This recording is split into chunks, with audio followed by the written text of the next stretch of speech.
최근 국내에 취업한 이주 노동자 수가 급격하게 늘어나고 있습니다. 고향의 가족을 둔 채 홀로 낯선 나라로 이주한다는 건 선뜻 결정하기 어려운 일일 텐데요. 그럼에도 불구하고 1990년대부터 시작된 이른바 코리안 드림을 실현하기 위해 한국행을 택하는 외국인 노동자의 증가는 현재까지도 이어지고 있죠. 국내에 체류 중인 외국인 노동자만 해도 200만 명을 돌파하는 데다 최근에는 K-팝과 국내 드라마, 영화 등이 세계적으로 인기를 끌면서 우리나라의 취업을 희망하는 노동자가 더욱 많아지고 있는데요. 몇몇 나라에서는 한국에 취업하기 위해 힘든 교육과 훈련까지 거쳐야 된다고 합니다. 이에 대해 자세히 알아보겠습니다.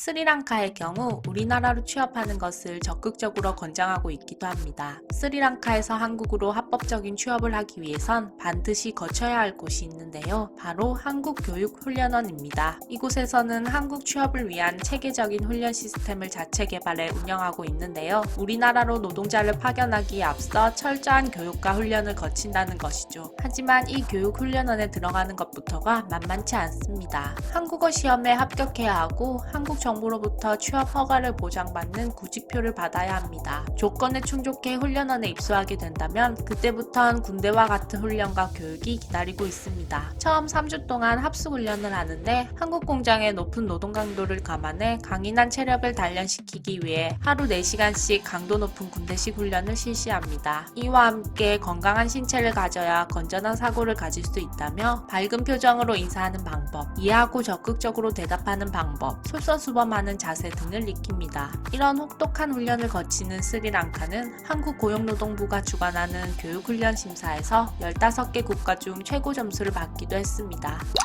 태국에서 우리나라의 가수들이나 드라마, 예능 등이 큰 인기를 끌고 있는 만큼 한국어를 배우고자 하는 태국인들도 많은데요. 동남아 국가 중 최초로 대학교에 한국어 교육과가 만들어진 곳도 태국입니다. 한국어를 대학 입시 제2외국어로 지정하기도 했고 지난 2019년 기준 한국어를 배우는 학생 수가 4만 명을 넘어서기도 했죠. 태국인들이 한국에 취업하기 위해선 한국어 능력 시험에 통과해야 하는데요. 이 시험에 하루 7천여 명, 총 2만 4천여 명이 응시하며 화제가 되기도 했습니다. 특히 태국은 과거부터 한국 취업에 가장 적극적인 나라였던 만큼 많은 태국인들이 한국에 취업할 수 있었지만 최근에는 한국 취업을 위한 경쟁률이 높아져 3대1 이상의 경쟁률을 뚫어야 하는 상황이라고 하네요.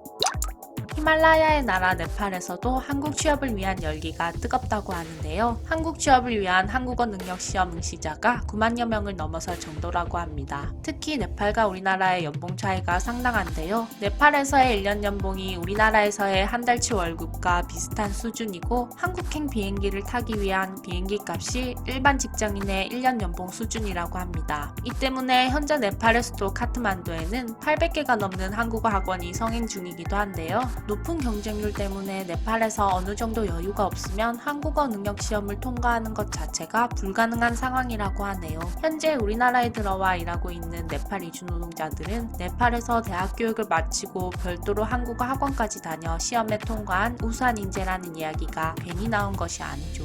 하지만 이렇게 힘들게 한국까지 온 외국인 노동자들에 대한 우리 사회의 차별은 여전합니다. 외국인 노동자가 100만 명을 넘어 이들 없이는 우리 경제가 제대로 돌아갈 수 없는 상황이 됐음에도 불구하고 열악한 근로 및 생활환경, 낮은 노동인권의식 등 개선해야 할 점이 많죠. 이들을 위한 처우가 조속히 개선되었으면 좋겠습니다.